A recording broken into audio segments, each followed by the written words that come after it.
Dominar el agua. Los hombres han construido obras excepcionales. Presas, canales o pólderes para ganar terrenos inmensos al mar. Frédéric Restañó, físico especialista en mecánica de fluidos e investigador en el Centro Nacional para la Investigación Científica, va a seguir los pasos de algunos ingenieros, cuyos trabajos han marcado la historia. Cada día había un nuevo problema que resolver y al mirar atrás dices, vaya, hemos superado muchas cosas, pero así se aprende. Son auténticos visionarios capaces de llevar a cabo proyectos formidables para protegernos del agua. En ningún otro lugar del mundo se había construido una estructura semejante. Pero también han sabido utilizar su extraordinaria potencia. Vamos a intentar comprender cómo algunos de estos grandes desafíos técnicos han rediseñado el paisaje de la Tierra. Estos ingenieros tenaces se han convertido en tan solo unos siglos en maestros del agua. Maestros del agua, presas y canales.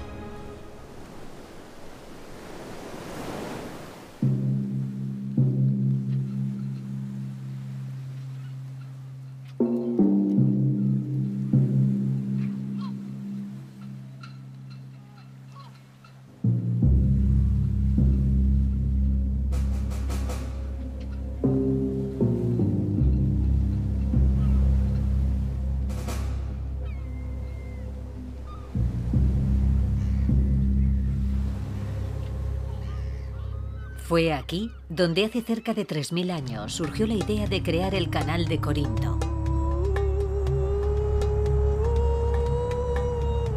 Visto desde el cielo, parece una trinchera de más de 6 kilómetros de largo, un punto de unión entre dos mares, un reflejo del empeño del hombre por ahorrar tiempo y un motivo de preocupación para los 11.000 barcos que pasan por aquí cada año. Un canal entre un pasillo rocoso atraviesa el Istmo y evita que haya que recorrer 400 kilómetros para rodear la península del Peloponeso. Después de que fracasaran algunos proyectos que datan de la Grecia y la Roma de la antigüedad, la idea del Canal de Corinto cayó en el olvido durante casi 2 milenios. Pero el desarrollo del tráfico marítimo y del comercio mundial en el siglo XIX vuelve a despertar la ambición del pueblo griego. El gobierno apostaba por el desarrollo del país y la apertura del Canal de Suez en el año 1869 para Grecia fue como una señal de alarma. Las obras comenzaron en 1882, después de numerosos estudios y de resolver los problemas de financiación. En un canal como este, entre el Peloponeso y Grecia, ¿qué cantidad de tierra y de piedras extrajeron? Pues sacaron más de 12 millones de metros cúbicos de piedra y de tierra. Y aquí, en esta obra, trabajaron unos 2000 obreros. Además, esta fue la primera vez que se utilizó dinamita y nitroglicerina en un proyecto tan grande. La nitroglicerina es peligrosa. Es cierto, pero corrieron el riesgo y aquí están los resultados. Las obras se realizaron en solo 10 años. El Canal de Corinto es lo que se conoce como un canal a nivel. Está excavado al nivel de los dos mares que conecta y que lo proveen constantemente de agua salada. Pero a nivel técnico es todo un desafío, ya que había que perforar canales fluviales. Fue necesario no solo desviar ríos para suministrar agua dulce a estas vías artificiales, sino también adaptarlas para salvar el relieve. Pero, ¿qué hacían para subir una embarcación varias decenas de metros? En el siglo XVI, un invento revolucionó la ciencia de los canales, la esclusa navegable. Además de su emblemático río, el Sena, desde el siglo XIX París cuenta con 3 canales con esclusas, con una longitud total de 130 kilómetros. El canal de Saint-Denis, el canal de Lurk y el más corto pero el más famoso de todos, el canal de Saint-Martin.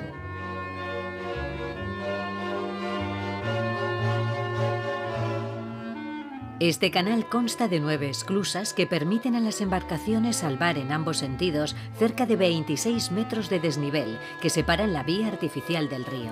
Las cascadas de agua de cada una de las esclusas tienen una altura aproximada de 3 metros, es decir, de un piso, y cada esclusa funciona como un ascensor de barcos. Cuando un barco que transita por el canal entra en la cámara de la esclusa, unas puertas llamadas buscos forman un ángulo orientado a contracorriente, de manera que la presión tiende a cerrarlas y a desviar la fuerza hacia las orillas. Una vez cerradas, el agua de la cámara se vacía hasta alcanzar el nivel de la cámara inferior, gracias a las compuertas, unas pequeñas escotillas metálicas deslizantes situadas sobre el batiente o puerta de la esclusa. Su cometido es llenar o vaciar la cámara con el fin de equilibrar el nivel de agua y la presión a cada lado de la entrada para facilitar la apertura. En principio, de tamaño modesto, para permitir la irrigación, pero en el siglo XIX el desarrollo de canales de gran envergadura es fundamental, tanto para el transporte doméstico de mercancías como para el internacional, reduciendo así las distancias del comercio mundial. Surgen entonces proyectos prodigiosos, como el Canal de Suez y el Canal de Panamá. En el origen de estos proyectos faraónicos está el mismo hombre, el ilustre Ferdinand de Lesseps. Las obras del Canal de Suez comenzaron en 1859. El proyecto de Lesseps es ambicioso. Excavar en el desierto una zanja de 162 kilómetros de largo para unir Europa con Asia sin tener que rodear África y el peligroso Cabo de Buena Esperanza. Decenas de miles de trabajadores egipcios comenzaron los trabajos a mano. Las palas y los picos fueron reemplazados unos años más tarde por dragas, un invento que surge gracias a la llegada del vapor y que disminuye considerablemente la necesidad de mano de obra. El 17 de noviembre de 1869 se inaugura solemnemente la nueva vía fluvial. El canal suscita la admiración del mundo entero. Su creador culmina esta aventura rodeado de una aureola de éxito. Ferdinand de Lesseps alcanzó una gloria que actualmente es imposible imaginar. Se ocupó de las relaciones internacionales, de la creación y de la construcción de la Estatua de la Libertad. Fue nombrado miembro de la Academia Francesa, a pesar de que no era escritor. Obviamente el éxito tal vez hizo que se sobreestimara su competencia, aunque para Lesseps era evidente que él era el mejor situado para diseñar la construcción del Canal de Panamá. Y aquel fue un proyecto mucho más complicado.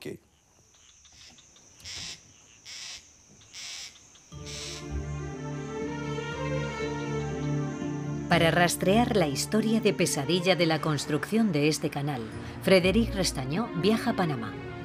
Este pequeño país de América Central, una franja de tierra entre América Latina y América del Norte, separa el Océano Atlántico del Océano Pacífico.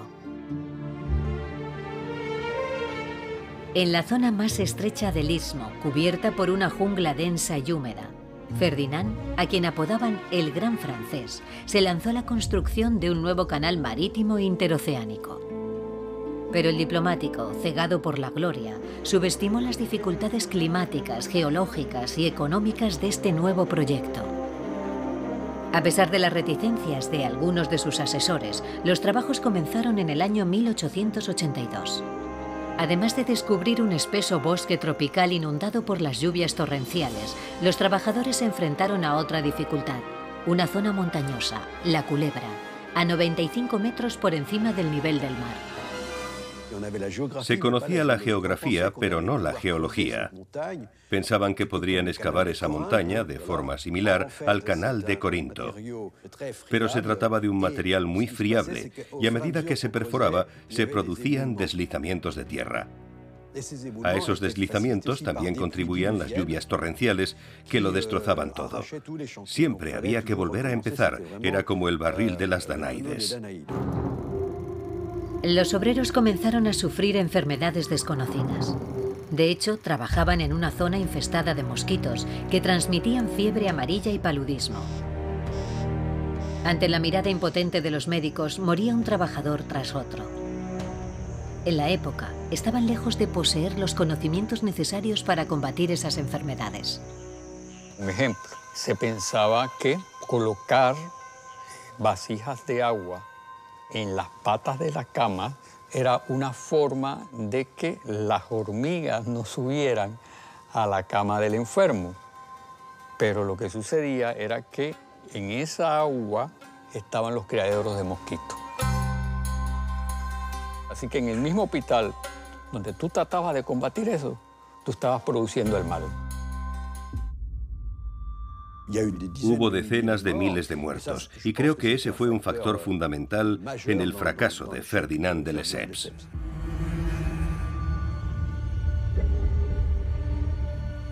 Incapaz de frenar la epidemia, el empresario aceptó revisar su proyecto y con la ayuda de Gustave Eiffel decidieron construir un canal con esclusas que se adaptaba mejor a las limitaciones de la región. Pero no cambió nada. 7 años después de comenzar las obras, se habían invertido 1.000 millones de francos y la construcción no había avanzado. El 4 de febrero de 1889, la empresa se declaró en quiebra y estalló el escándalo de Panamá. 85.000 pequeños accionistas se arruinaron. Con 88 años, de Lesseps fue condenado a 5 años de cárcel que solo pudo evitar debido a su avanzada edad. Mientras los franceses curaban sus heridas, los estadounidenses maniobraron para tomar el mando. El presidente Roosevelt quería el canal, ya que consideraba que era la pieza central de un futuro imperio mundial. Estados Unidos compró la concesión francesa y convirtió la zona del canal en territorio estadounidense. La primera prioridad de los hombres de Roosevelt fue acabar con los problemas de salud. En 1903, antes de lanzarse a la construcción, de continuar con los trabajos, dedican más de un año a exterminar todos los mosquitos, por así decirlo, de Panamá. Porque mientras tanto se había descubierto que la fiebre amarilla y el paludismo los causaban los mosquitos. El presidente de Estados Unidos encargó al ejército que terminara uno de los mayores proyectos de ingeniería de todos los tiempos. Se enfrentaban a las mismas dificultades geológicas que sus predecesores, así que los estadounidenses, al igual que los franceses, decidieron transformar este canal a nivel en un canal de esclusas.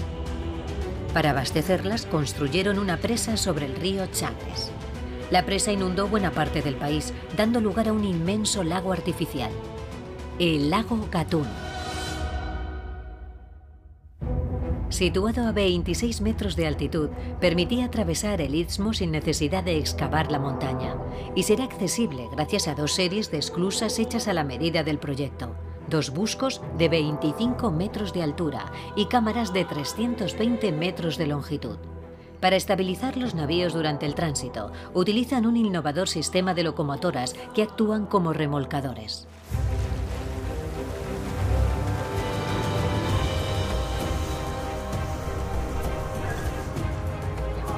El 15 de agosto de 1914, después de más de 30 años de unas obras que han costado la vida de 27.000 hombres, se abren las puertas de esta nueva ruta interoceánica. Los 77 kilómetros de este canal, considerado la 8ª maravilla del mundo, conectan el Pacífico con el Atlántico. El trayecto de San Francisco a Nueva York, de 22.500 kilómetros, pasa a ser de 9.500. Mientras Europa entra en guerra, la joven nación estadounidense se convierte en la primera potencia militar mundial y toma el control de la región. Más de 100 años después, Panamá ha entrado en una nueva era. Tras duras negociaciones con Estados Unidos, el 1 de enero de 2000 recuperó la plena soberanía sobre el canal. Un bosque de rascacielos ha crecido alrededor de la vieja capital, que se ha convertido en un importante centro financiero. Un éxito que en gran parte se debe al canal, al conjunto de actividades asociadas a él, que representa el 40% de la economía del país. Recientemente se ha realizado una serie de trabajos para ofrecer a los buques de carga un canal de esclusas totalmente nuevo.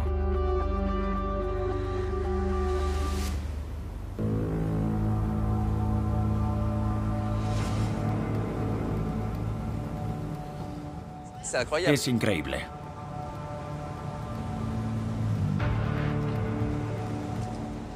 Hola.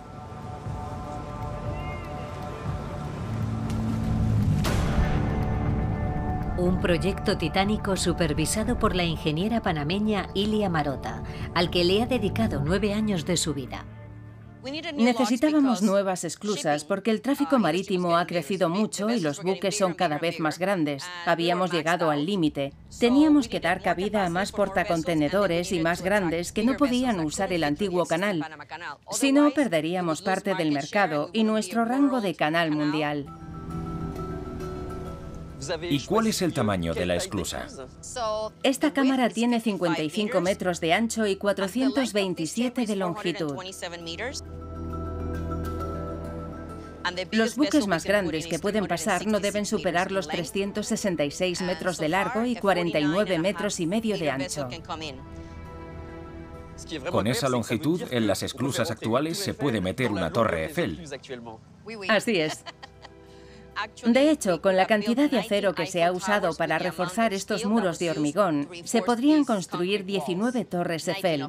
Es un proyecto muy grande. Sí, un proyecto gigantesco. Estas nuevas obras comenzaron en enero de 2007.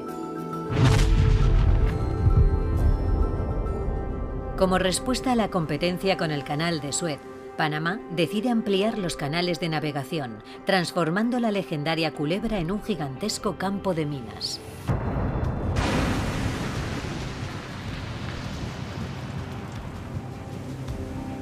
Pero el desafío más importante consiste en construir una tercera serie de esclusas para acoger a embarcaciones cada vez más grandes. Las nuevas cámaras de hormigón armado cuentan con 16 puertas correderas de más de 57 metros de altura. Tras 9 años de trabajos, Panamá inaugura unas esclusas que permiten triplicar la capacidad de los buques de carga, que ahora podrán transportar cerca de 14.000 contenedores. ¿Cuáles eran las condiciones cuando decidisteis hacer las esclusas? En las antiguas tenemos locomotoras. Las locomotoras ayudan a posicionar los buques. Aquí ya no las usamos porque sería muy caro. Los muros tendrían que haber sido mucho más gruesos y necesitaríamos más equipamiento y más operarios. Además, los cables para tirar de los buques serían mucho más gruesos. Y las puertas son muy diferentes. Los ingenieros prefirieron innovar, reemplazando los buscos por puertas correderas. Las puertas pesan entre 2.400 y 4.200 toneladas, pero los motores solo tienen que mover el 50%. El 85% de la puerta flota, porque tiene un compartimento de flotación que hace que la puerta se comporte como un barco y no cuesta mucho desplazarla. Siempre volvemos al principio de Arquímedes. Sí. El último desafío fue preservar el agua del lago Gatún, que abastece el canal y las esclusas, ya que en cada tránsito, los portacontenedores gigantes desplazan hacia los océanos no menos de 197 millones de litros de agua, vaciando poco a poco esta reserva de agua dulce. El agua dulce es fundamental para el Canal de Panamá porque el lago Gatún también suministra agua potable a las principales ciudades del país. Así que debemos economizarla al máximo. Por eso hemos creado estas represas a diferentes niveles. Se llenan de agua por la gravedad y podemos reciclar un 60% por cámara. Además, estas nuevas esclusas utilizan un 7% menos de agua que las antiguas. En realidad, es un sistema de reciclaje. ¿Soñaba de niña con convertirse en uno de los grandes jefes del Canal de Panamá? Cualquier ingeniero soñaría con trabajar en un sitio como este. No se construye algo así todos los días. Es excepcional, este proyecto es único. Las esclusas, las puertas, todo. Siempre había un nuevo problema que resolver. Y al mirar atrás dices, vaya, hemos superado muchas cosas, pero así se aprende. Hay más elementos positivos que negativos. Esta proeza técnica ha supuesto un gran éxito económico para las autoridades del canal. Con cada tránsito, los buques de carga desembolsan una suma colosal, entre 500.000 y $1 millón. En una era en la que el 90% del comercio mundial de mercancías se realiza por vía marítima, el canal se ha convertido en el motor económico de Panamá y en uno de los centros neurálgicos del comercio mundial. Pero el país ya está considerando construir una cuarta serie de esclusas capaces de acoger buques de más de 400 metros de largo. Una forma de responder al proyecto de China de abrir un canal en Nicaragua que permita el tránsito de buques de carga de 25.000 contenedores y de anticiparse a la apertura de las vías árticas, acelerada por el cambio climático.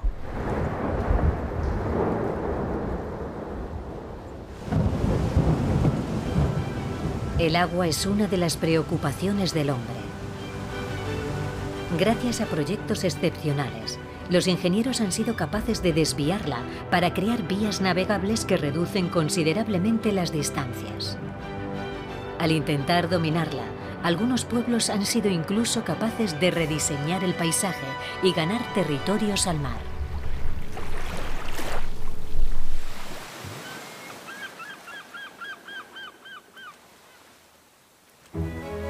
Los venecianos pusieron también en marcha estrategias audaces para edificar una ciudad que nunca debió existir. Venecia se construyó en una inmensa laguna salpicada de islas pantanosas. Un lugar hostil que se eligió precisamente para escapar y protegerse de las invasiones bárbaras.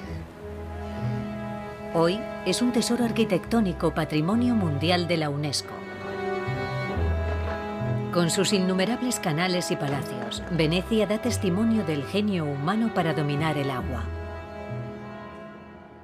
Cuando llegaron aquí sus primeros habitantes, aprendieron técnicas específicas para construir casas en este terreno inestable, fangoso, muy fangoso. Lo primero de todo fue instalar pilares de madera.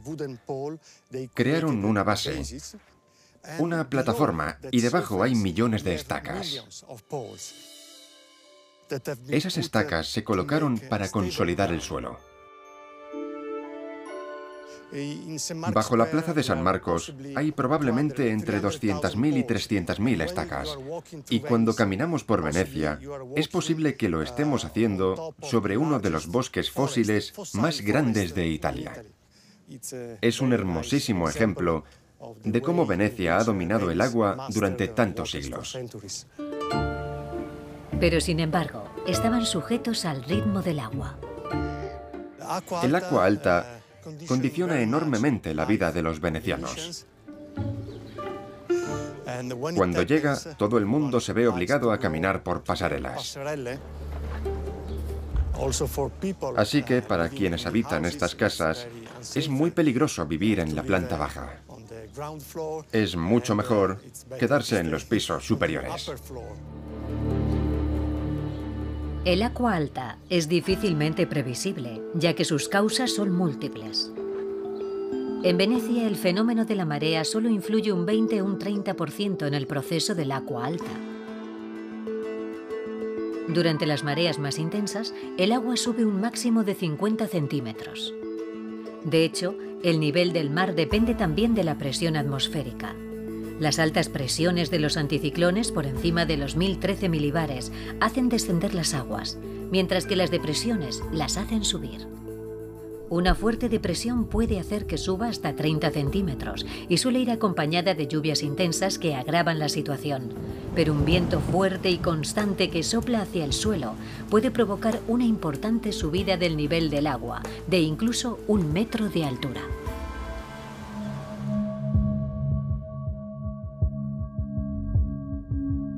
Cada vez con más frecuencia, la ciudad vive bajo la amenaza del mar Adriático. En otoño, las aguas altas cada vez más intensas anegan Venecia.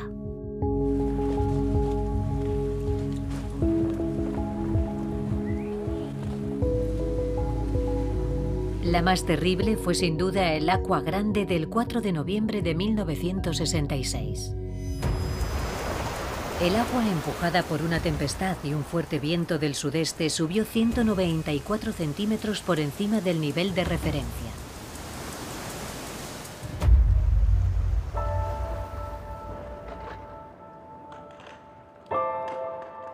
$5.000 venecianos perdieron sus hogares. El mundo entero estaba preocupado por el posible hundimiento de Venecia.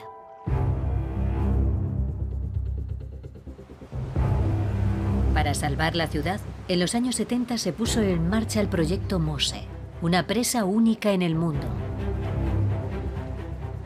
Tras 15 años de obras faraónicas, este ingenioso sistema de puertas flotantes fijadas en el fondo de la laguna entró en su última fase. Desde 2011, cada vez que hay amenaza de inundación, los ordenadores cierran virtualmente las barreras, simulando una situación de emergencia. En estas pantallas vemos la información que necesita el operario para decidir cuándo tiene que accionar las puertas. Llega directamente desde las embocaduras y se ve el estado de cada válvula. También muestra datos meteorológicos marinos. ¿Y en qué momento decidís cerrar una entrada? El Estado italiano es quien establece las reglas para poner en funcionamiento estas puertas móviles. El agua debe subir hasta 1,10 m por encima del nivel de referencia. Cuando queremos levantar estas puertas flotantes, inyectamos aire en su interior. Entonces las puertas basculan alrededor de las bisagras hasta alcanzar los 45 grados, que es el ángulo adecuado. Para bajarlas, inyectamos agua en lugar de aire y las puertas se hunden, recuperando así la posición horizontal sobre el fondo. ¿Y por qué no se elevan hasta los 90 grados? No las ponemos en vertical, porque estando a 90 grados sería muy difícil volver a colocarlas sobre el fondo, mientras que a 45 grados las puertas se vuelven a colocar en posición horizontal de forma natural, gracias a la fuerza de la gravedad. Muy inteligente. 30 minutos tardan en emerger las 78 válvulas llenas de aire, y para colocarlas son necesarios otros 30 minutos más. Esta barrera móvil puede contener hasta 3 metros de aumento en el nivel del mar. ¿Se ha tenido en cuenta el calentamiento climático? Sí, el sistema Mose es uno de los primeros proyectos que el Estado italiano ha puesto en marcha pensando en ese problema. Aquí hemos tenido en cuenta una subida de las aguas de hasta 60 centímetros en 100 años.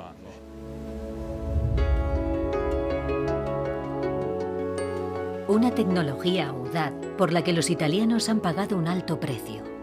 Se estima que unos 5.500 millones de euros, a los que hay que añadir los casos de corrupción, lo que alimenta los reproches de los numerosos detractores del proyecto, que lamentan que este sistema no tenga ningún efecto sobre el principal peligro que amenaza a la ciudad.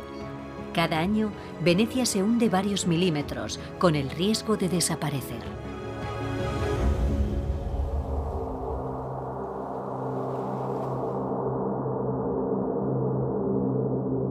Más al norte, en los Países Bajos, una nación ha convertido el dominio del agua en una especialidad. Desde hace varios siglos, los neerlandeses han desarrollado una extraordinaria ingeniería hidráulica para ganar al mar terrenos inmensos. Se ha construido más del 20% del país sobre suelos que anteriormente estaban sumergidos. Esta tierra ganada al mar se conoce como polder. Hace varios siglos, los neerlandeses crearon los primeros pólders, rodeando de diques el área de la que querían disponer, para poder aislar y desecar las marismas. Después plantaron cañas que absorbieran el agua, una técnica que resultó insuficiente. Más adelante dividieron la superficie en canales, que como su propio nombre indica, permitían canalizar el agua drenada.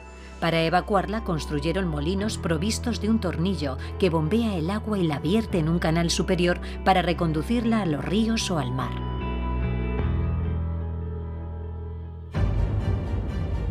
En los Países Bajos había más de 10.000 molinos para drenar el suelo. En el siglo XX aumentó el número de pólders hasta redibujar completamente el mapa del país. El 1 de enero de 1986 nació una nueva provincia, Flevoland.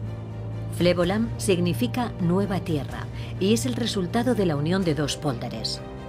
Con una superficie de 2.500 kilómetros cuadrados, es el pólder más grande del mundo y el mayor proyecto de drenaje que jamás se ha realizado.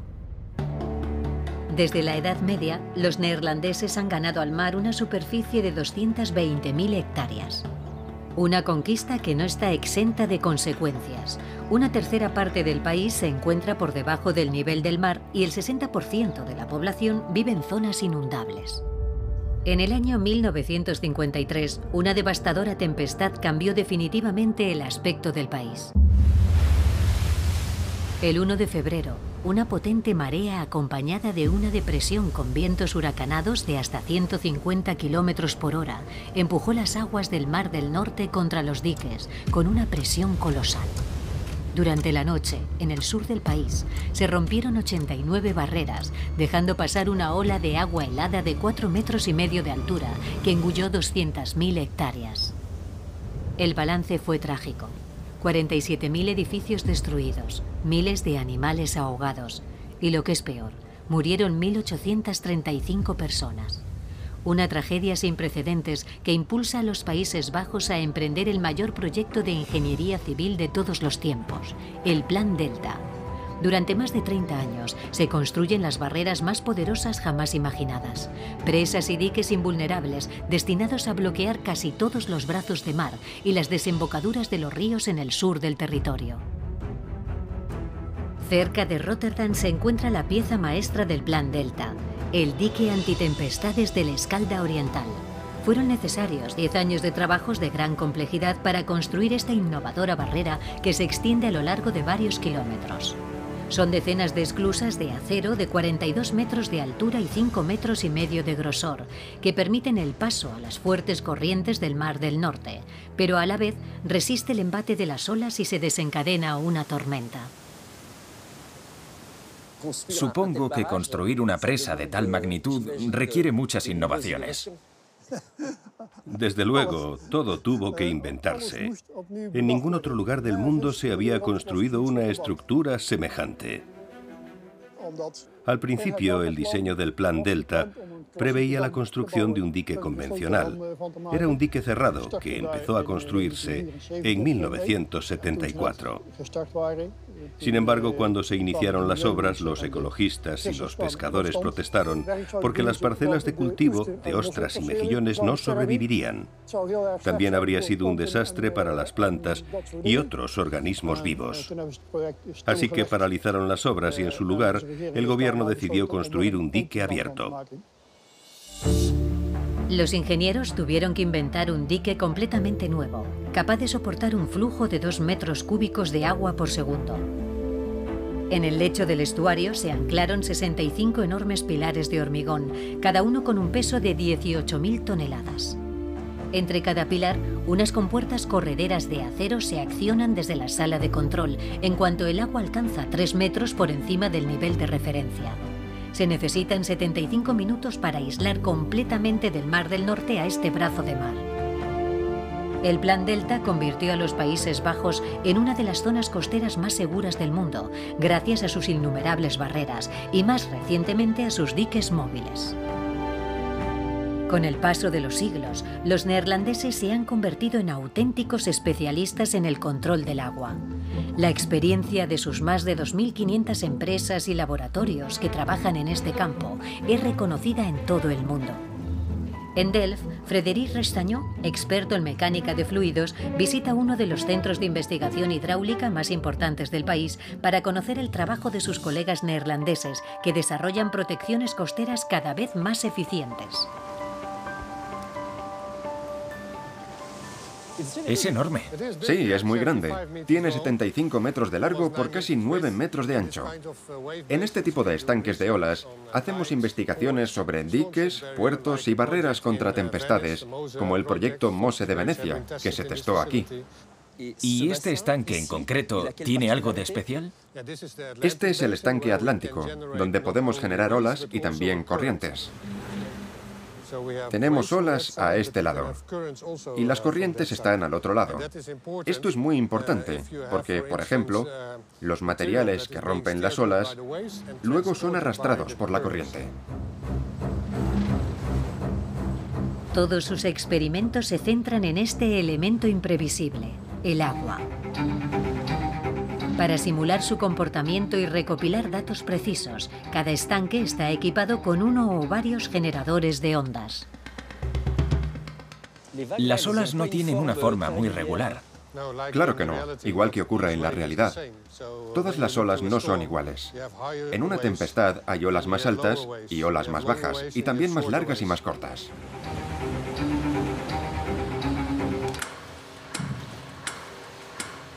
Dependiendo del lugar del mundo en el que nos encontremos, la frecuencia de las olas puede variar. Nosotros sabemos cómo programar eso en el generador de olas, lo cual es esencial. De este modo estudian la resistencia de los diques a largo plazo, pero también en situaciones extremas. Para analizarlos, los investigadores construyeron un canal de 300 metros de longitud, una distancia necesaria para reproducir la formación gradual de ondas, capaces de provocar olas de 4,5 metros.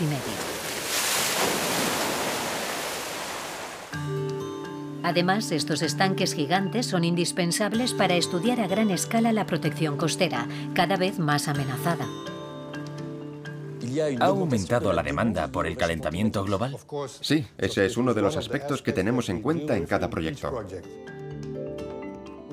Construimos diques que podamos adaptar fácilmente, en caso de que el nivel del agua suba por encima de nuestras previsiones actuales.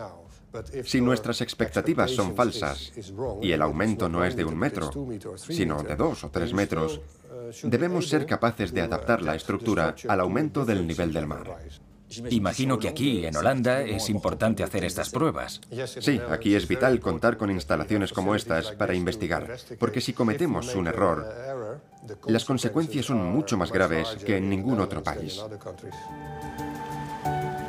Un riesgo creciente que ha llevado al gobierno neerlandés a lanzar en 2015 un nuevo Plan Delta para reforzar y mejorar gran parte de los diques del país.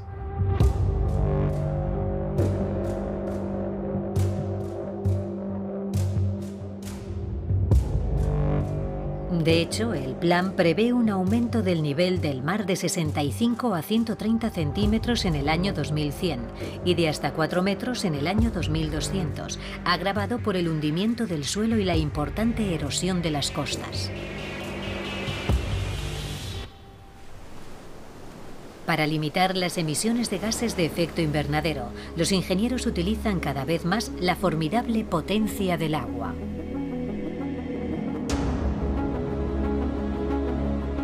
Gracias a estas impresionantes presas hidroeléctricas se produce prácticamente la totalidad de las energías renovables del planeta.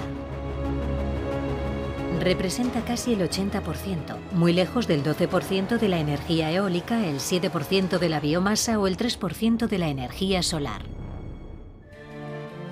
En el siglo XX, 70 presas situadas en 14 países del mundo fueron construidas por un brillante ingeniero francés, André Coin, maestro indiscutible de las presas de arco. Su creatividad ha inspirado a varias generaciones de constructores. Lo que caracteriza a André Coin es que quería experimentar, medir y calcular lo mejor posible, de modo que realizó toda una serie de innovaciones de distinta índole, como por ejemplo en los aliviadores. Cuando se producen crecidas es importante evitar que esos flujos pesados dañen el pie de la presa. Así que inventó lo que se denomina salto en esquí, porque proyecta el agua lejos, donde los daños no tienen consecuencias. También inventó las primeras medidas puestas en el hormigón y gracias a los primeros sistemas de cálculo que desarrolló, se pudo ir más lejos en la construcción de presas de arco. Y además insistía en que fuesen hermosas.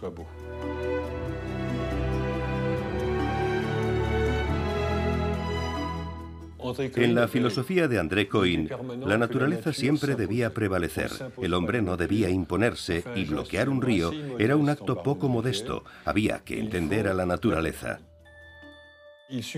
Consideraba que el hombre debía sentir cierta empatía con las rocas, los ríos, el hormigón y con la tierra en general.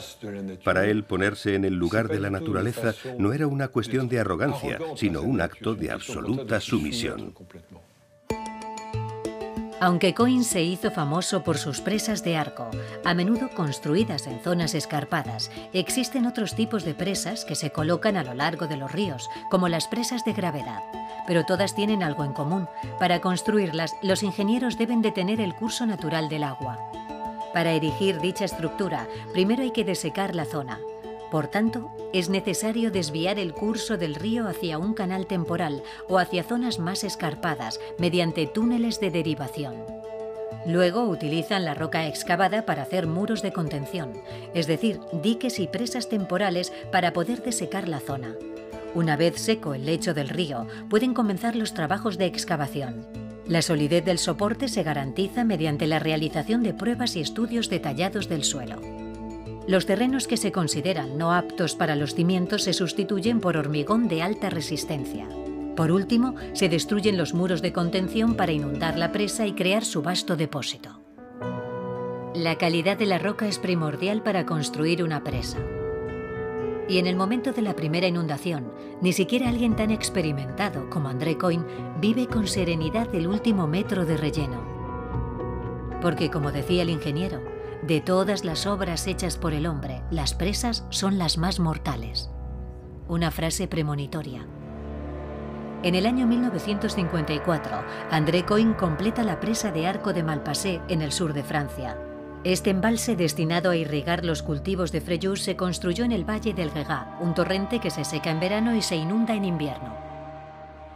Durante años esperamos a que el agua la llenara por completo. Fue en los años 1955, 56, 57, etc. No se estableció ningún control, no se dejó a nadie in situ. Como no había planta eléctrica porque el único propósito era embalsar agua, no se estableció ninguna vigilancia. Sin embargo, hubo algunas señales de alerta. En la orilla izquierda, el agua se infiltró en el interior de la roca, que no era estanca, y se produjeron grietas y fallas. Y el 2 de diciembre de 1959, la presa reventó.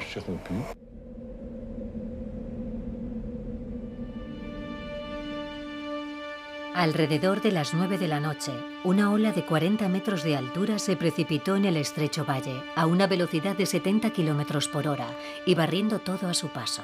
Arrasó Fréjus 20 minutos más tarde, antes de llegar al mar. El balance fue catastrófico. Había más de 423 víctimas. Francia estaba en estado de shock. André Coin asumió toda la responsabilidad de la tragedia.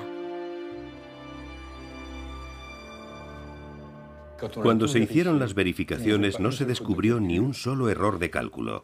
El arco estaba bien diseñado. No fue un fallo de diseño, sino geológico. La tragedia de Malpasset hizo que todos los ingenieros del mundo se replantearan las cosas. Reconocieron que no comprendían bien lo que sucedía en la roca. Una de las cosas que aprendimos es que hay que drenar. Se deben construir galerías y hacer perforaciones para reducir la presión y para que esa presión no se desplace hacia el interior de la roca. Casi todo lo que sabemos sobre drenaje y mecánica de rocas se debe a Malpasset. Pero eso no impide que fuera una terrible tragedia. El mayor desastre de la ingeniería civil del siglo XX sirvió para mejorar considerablemente la seguridad de las presas. Ahora todas están equipadas con sistemas de drenaje. La seguridad es un elemento esencial para construir obras aún más grandes, cuyo potencial energético es inmenso.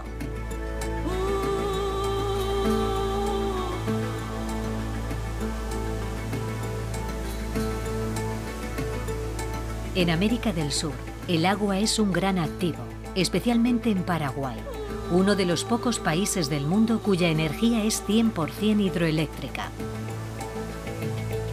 Frédéric Restañó ha viajado a esta pequeña nación situada entre Argentina, Bolivia y Brasil. Aunque el país carece de acceso al mar, lo cruza uno de los ríos más importantes de América Latina, el río Paraná, frontera natural entre Brasil y Paraguay. Múltiples cascadas vierten sus aguas en él, como esta de los Altos del Monday, un inmenso volumen de agua con una potencia inigualable.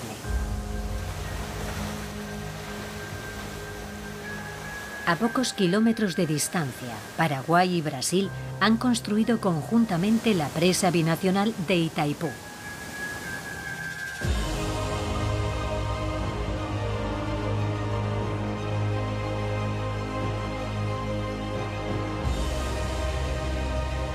Es la central hidroeléctrica más potente del mundo y una de las presas más grandes de la Tierra.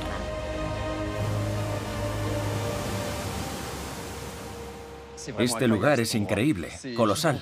¿Qué tamaño tiene exactamente? La represa tiene 7,5 kilómetros.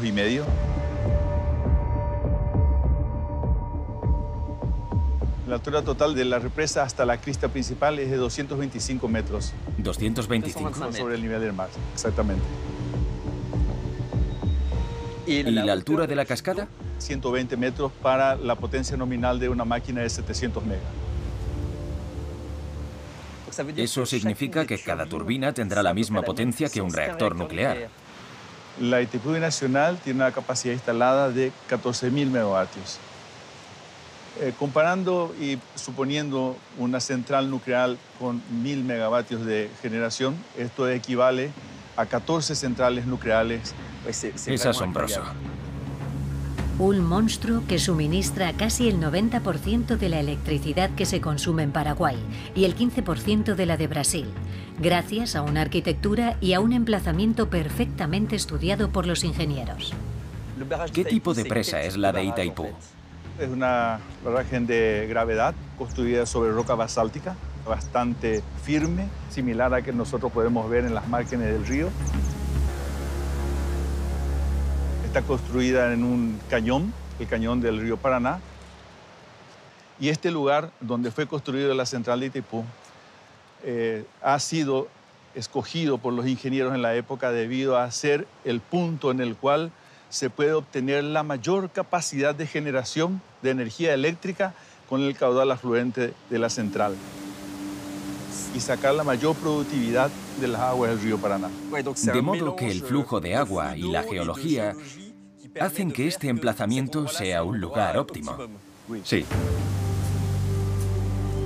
Terminada en 1991, la obra forma un gigantesco embalse de 1.300 kilómetros cuadrados. Pero esta asombrosa presa ha exigido grandes sacrificios.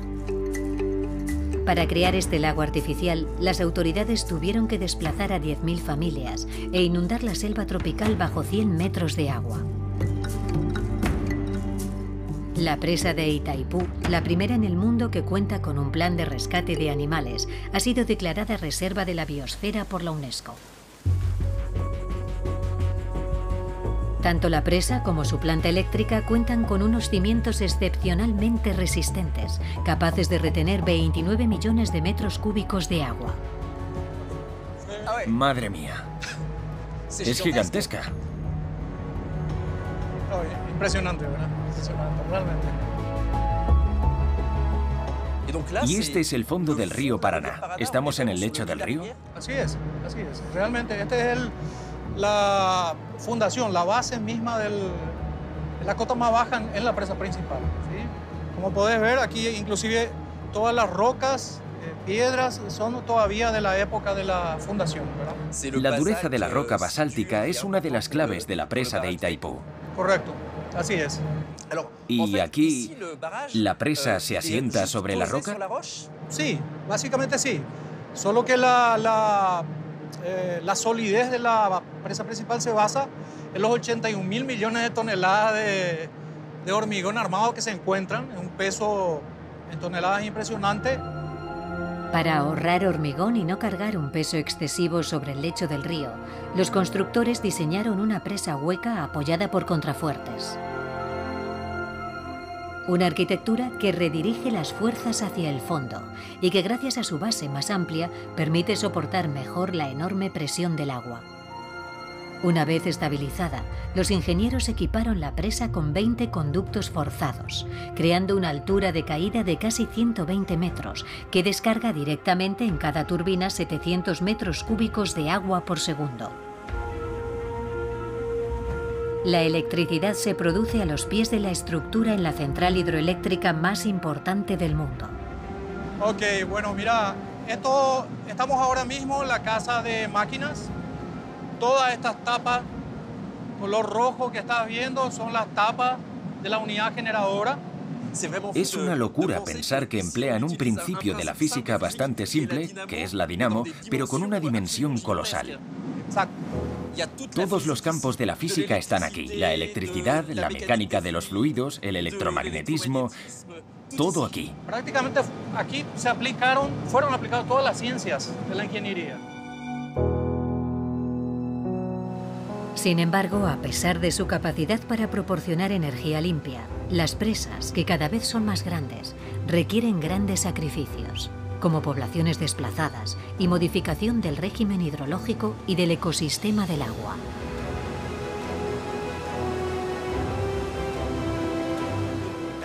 Independientemente del coste de construir esta presa, incluida la modificación del medio ambiente, puedo asegurar que compensa si tenemos en cuenta los beneficios que reporta, empezando por la enorme cantidad de energía limpia que produce. Para generar la misma cantidad de energía, harían falta aproximadamente 500.000 barriles de petróleo al día. La producción de Itaipú nos permite evitar unos 85 millones de toneladas de CO2. Controlar el agua implica, en primer lugar, usarla lo mejor posible. Pero lo importante no es dominarla, sino comprender el ciclo del agua, tratarla lo mejor posible y no malgastarla en ningún momento.